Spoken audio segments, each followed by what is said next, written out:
네, 지금부터 이 단원 생물의 구성과 다양성에 대한 단원 평가 부분을 풀이하도록 하겠습니다.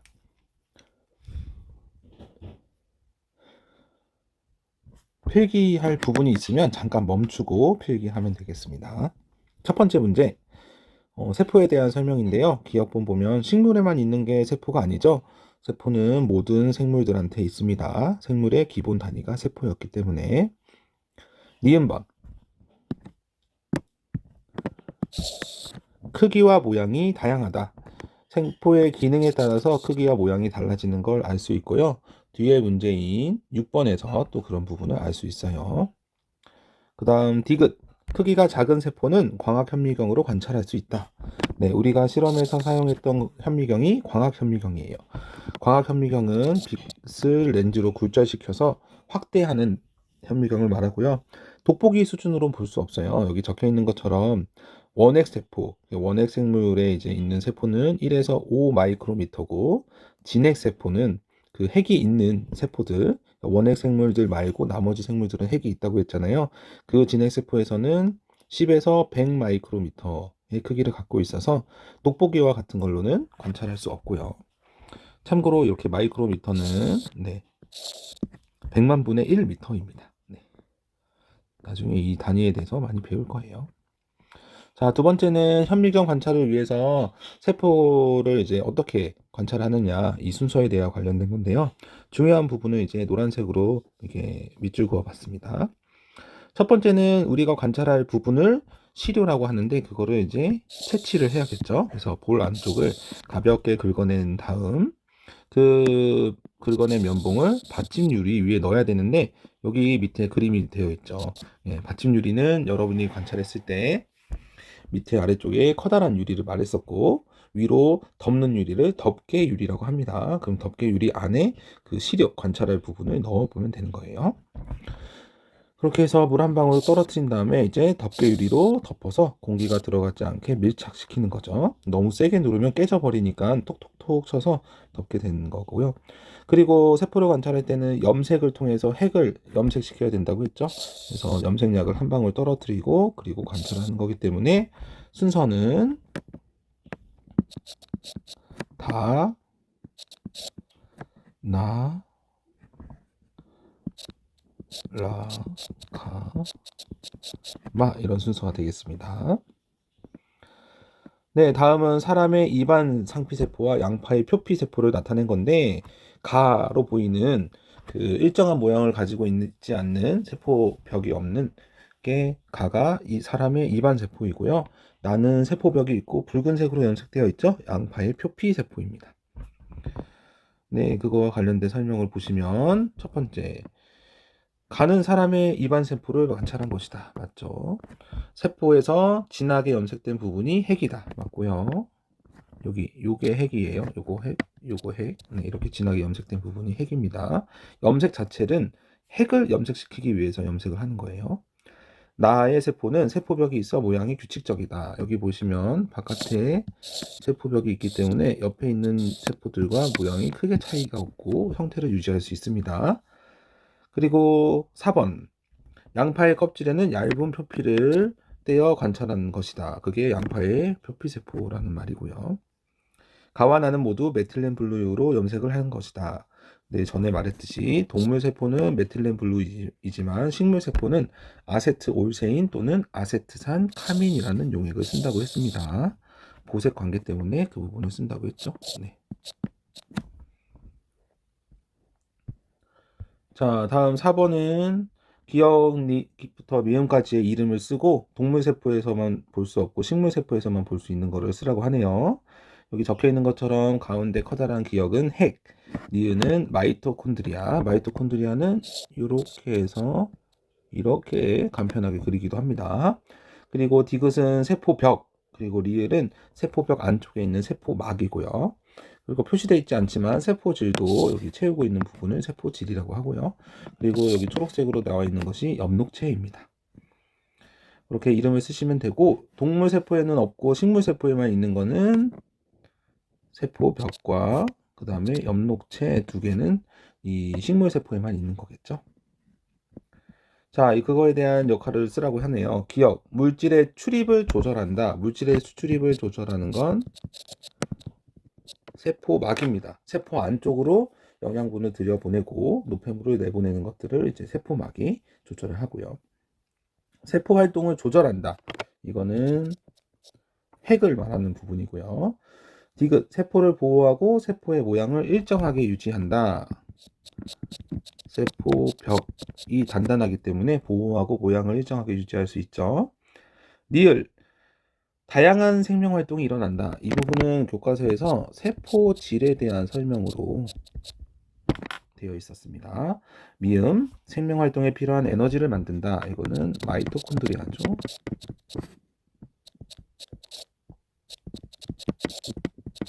그래서 맞는 것은 3번이죠. 세포벽에 대한 설명. 네. 자, 이번에 6번인데요. 적혈구, 신경세포, 상피세포 이렇게 되어 있는데 여러분은 그림이 잘 안 보여서 좀 아쉬웠어요. 자, 옳은 설명을 고르시오. 적혈구의 모양은 좁은 혈관을 지나면서 산소를 효율적으로 운반하는 원반, 눌러있는 원반. 네, 맞고요. 신경세포는 몸의 외부에서 발생한 자극을 받아들이는 기능을 한다. 옆에 그림을 놨는데 외부의 자극이 오면은 뇌로 이렇게 보내주고 뇌에서 그거에 대해서 반응할 수 있게 신경을 보내주는 것이 신경세포의 역할입니다. 그래서 받기도 하고 주기도 합니다.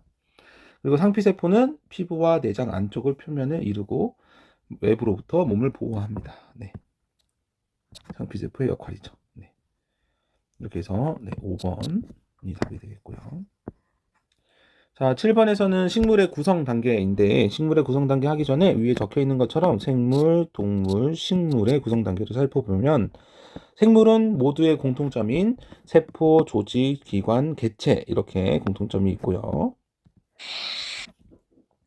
동물 세포에는 기관계가 추가되어 있고 식물 세포에는 조직계가 추가되어 있습니다. 그래서 보기를 보도록 할게요. 1번은 여러 조직이 모여 조직계를 이룬다. 조직이 모여서 조직계를 이루고 조직계는 식물을 가지고 있네요. 그래서 1번 맞는 표현이고 식물을 구성하는 기본 단위는 세포이다. 식물, 동물 모두 다 세포가 기본 단위고 모양과 기능이 비슷한 세포가 모여서 조직을 이룬다. 세포가 모여서 조직을 이루는 거 맞죠? 연관 4번 연관 기능을 하는 기관들이 모여서 기관계를 구성한다. 기관들이 모여서 기관계를 구성하는 건 맞지만 기관계 자체는 식물이 가지고 있지 않죠. 그래서 4번이 틀렸습니다. 5번 잎, 줄기, 뿌리는 동물의 위, 간, 소장과 같은 기관에 속해 있습니다. 그래서 맞는 보기.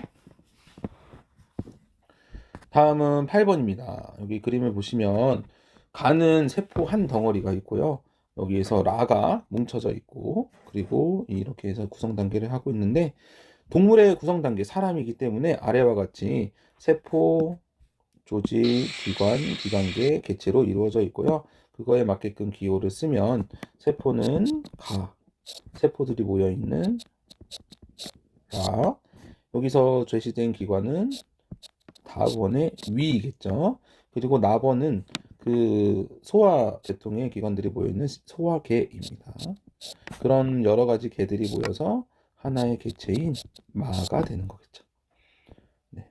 그래서 동물의 구성 단계의 특징을 쓰라고 하면은 세포, 조직, 기관, 기관계, 개체로 이루어져 있다 이렇게 쓰셔도 되고 또 하나 추가된다는 거는 뭐 식물의 구성 단계에 비해서 기관계가 발달되어 있다 이렇게 적으면 또 좋겠죠. 자, 9번. 자, 9번에서 이제 식물과 동물의 구성 단계를 말해주고 있는데, 기관 다음에 바로 개체로 이루어진 간은 식물의 구성 단계고요. 기관과 개체 사이에 뭔가 하나 더 있는 것은 동물의 구성 단계겠죠. 그래서 식물에서 조직과 기관계 사이에는 조직계, 니은번에서는 동물에서는 여기서 조직이고 기관 다음에 기관계가 되겠죠. 네, 그러면 보기를 보시면 기억은 가에만 있는 단계이다. 예, 조직계는 나에는 없죠. 니은 폐, 뇌, 심장은 조직이다. 아니죠. 여기 폐, 뇌, 심장은 기관입니다. 그래서 여기서 기관이다. 이렇게 적으시면 되고 디귿 디귿은 나에만 있는 단계로 순환계가 해당한다. 예, 디귿이라는 기관계는 가에는 없고 동물인 나에만 있고요. 그 중에 순환계가 하나의 예가 될 수 있겠죠. 그래서 기억 디귿 3번이 되겠습니다. 네, 다음은 10번 변이에 관한 설명이에요. 변이는 자손에게 잘 전달되지 않는다. 자손에게 전달되는 유전적 변이가 있었고 전달되지 않는 비유전적 변이가 있었죠. 눈동자 색은 태어날 때부터 부모로부터 결정이 되는 유전적 변이였고요. 소라 껍데기의 모양 같은 것은 소라가 깊은 곳에 있는지 얕은 곳에 있는지에 따라서 소라 껍데기 모양이 달라졌습니다. 이거는 유전적인 게 아니고 환경적인 변이이기 때문에 비유전적 변이에요. 그래서 여기서 자손에게 전달되지 않는다라는 부분은 틀렸죠. 전달되는 유전적 변이도 있기 때문에. 2번 같은 종류의 생물 사이에서 나타난다. 네, 같은 종류의 생물 사이에서 나타나는 게 변이에요. 예를 들어서 고릴라와 원숭이가 있으면 고릴라의 특징이 있고 원숭이의 특징이 있잖아요. 그럼 두 그 생물은 다른 생물이면서 다른 특징을 가지고 있다고 해서 변이라고 하지 않죠. 그냥 아예 다른 종이다라고 하는 거잖아요. 그래서 변이라는 것은 같은 종류 생물 사이에서 조금씩 달라지는 부분을 변이라고 하는 거예요. 맞는 말이고. 그리고 변이는 생물의 생존에 영향을 줄 수 있죠. 변이가 많으면 많을수록 생물 생존하는데 유리하게 영향을 받을 수 있습니다. 그래서 없다 부분이 아니고. 4번 변이가 다양하면 멸종 가능성이 높아지기가 아니고 낮아지겠죠. 네. 5번 같은 부모를 둔 자손에게서 변이가 나타나지 않는다. 같은 부모를 뒀더라도 자손에게서 여러 변이가 생겨나기 때문에 그 변이들로 인해서 환경에 적응할 수 있는 자손이 생기게 되는 거예요. 그래서 않는다가 아니고 변이가 생깁니다. 그래서 2번이 답이 되겠습니다. 자, 다음은 이 변이를 통해서 생물의 종류가 다양해지는 과정인데 교과서에 소개된 것처럼 토끼가 있네요. 자, 토끼의 첫 번째는 다양한 변이를 가진 한 종류의 토끼가 살고 있다. 그러니까 여러 변이를 가지고 있대요. 여러 환경에서 살아갈 수 있는 그 변이가 있다가 먼저고요. 그 변이가 있었는데 서식지가 어떻게 해서든 두 무리로 나눠졌다라는 격리 부분이 있겠죠. 그 서식지에서 눈에 잘 띄지 않는 토끼가 살아남는다. 어떤 토끼는 살아남고 어떤 종류의 토끼는 빨리 이제 목숨을 잃게 되면은 자손을 못 남기겠죠. 그러면 살아남은 토끼가 자손을 남기게 되고 그로 인해서 오랜 시간이 지나면 두 무리가 만나게 되더라도 서로 다른 토끼가 되어 있습니다. 네, 이렇게 해서 이 과정들이 있어요. 자, 다음은 생물 다양성을 나타낸 거라고 하는데 요 그림이 여러분들 흑백이라서 잘 안 보이지만 칼라로 봤을 때는 이렇게 가는 산림, 습지, 초원들이 있는 다양한 생태계를 말하고 있고요. 나는 그곳에서 초원에서 여러 가지 생명물들이 자라고 있는 생물의 종류, 그리고 다는 그 중에서 무당벌레가 여러 가지 변이를 가지고 있다 해서 변이의 다양성을 말해주고 있습니다. 이 세 가지가 생물 다양성을 결정짓게 하는 요인이라고 그때 수업 시간에 말을 했었죠. 1번 생태계가 다양할수록 생물 다양성이 높다. 네, 생태계가 다양하면 생물 다양성이 당연히 높을 수 있겠죠. 2번 생물의 변이가 다양할수록 생명 다양성은 변이가 다양하면 생물 다양성도 높아집니다. 3번 생물의 종류가 많고 고르게 분포할수록 생물 다양성이 종류가 많고 고르다는 것은 생물 다양성이 높다라고 했었습니다. 참고로 종류가 많고 고르지 못하다. 뭐 예를 들어서 뭐 A, B, C 종류가 있는데 A는 90%, B는 5%, C는 5% 있는 것보다 A, B, C가 있는데 예를 들어서 30%, 뭐 40%, 30% 이렇게 저기 분포가 고르는 게 이쪽 부분의 생태계가 더 생물 다양성이 높다라고 말을 했다고 했었습니다. 그래서 종류도 많고 고르게 분포해야 된다는 두 가지 사실을 좀 기억해 두세요.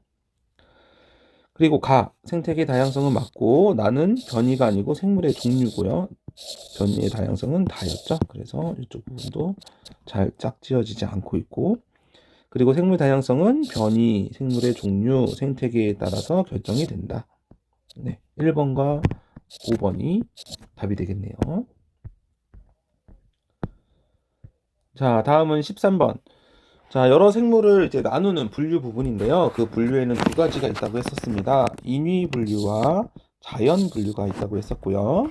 인위 분류는 사람에 의해서 분류하기 때문에 사람마다 다르게 된다라는 부분이 있었는데, 자연 분류는 여기 나와 있는 것처럼 생물 고유의 특징을 따라서 분류하기 때문에 연구 활동에도 이용할 수 있고 여러 장점들이 있다고 했었습니다. 자, 그러면 생물 고유의 특징에 따라서 분류한 거를 찾아보면 몸의 구조, 광합성의 여부, 번식 방법 같은 경우에는 자연 분류에 해당하고요. 서식지 같은 경우에는 사람마다 다르게 분류할 수가 있어서 인위 분류에 해당이 됩니다. 그래서 니은, 디귿, 리을. 네.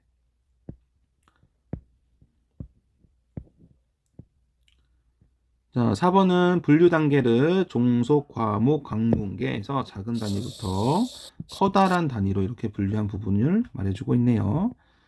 자, 문제를 보시면 강은 문보다 큰 분류다. 강이 더 아래에 있고 문이 더 많은 동물의 생물의 종류가 있기 때문에 문이 더 큰 분류 단계이고요.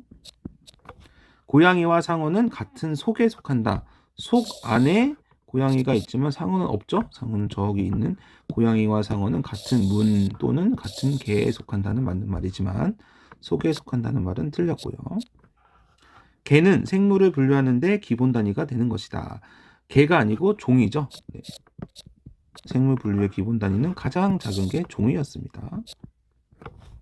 4번. 북극곰은 고래보다 호랑이가 더 가깝다. 북극곰이 있고 호랑이가 있고 그리고 고래가 있는데 같은 강에 세 가지 동물이 들어가 있지만 목에서는 북극곰과 호랑이만 남아있죠. 그래서 호랑이와 북극곰이 조금 더 같은 특징을 가지고 있다. 공통점이 많다. 가깝다라고 할 수 있습니다. 5번. 종에서 큰 분류 단계로 갈수록 생물의 종류와 수가 줄어든다가 아니고 점점 종류와 수가 늘어나고 있죠.